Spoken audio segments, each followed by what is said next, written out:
Բարև ձեզ, պարոն նախագահ,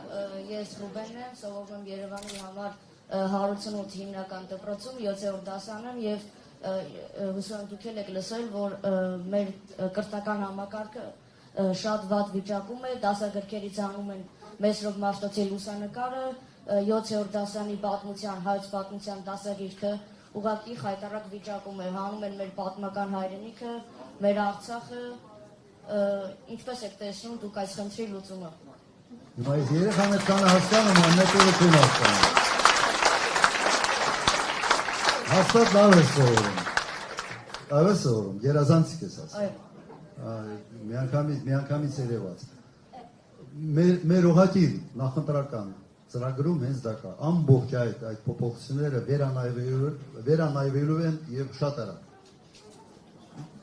Նայեք։ Սա եւս, ես իմ ելույթում ասացի, սա եւս ցենց վառ օրինակ է պայքարի ինքնության դեմ։ Ու ուրիշ բացատրություն այստեղ չկա։ Ուղղակի մտածում եմ, թե սա մի մեծ ծրագրի մասը, թե ուղղակի ավելորդ էնտուզիազմ է դուր գալու համար պուլտը պահողների։ Փոխելու են։ Շատ շնորհակալություն։ Շարունակի լավ սովորել։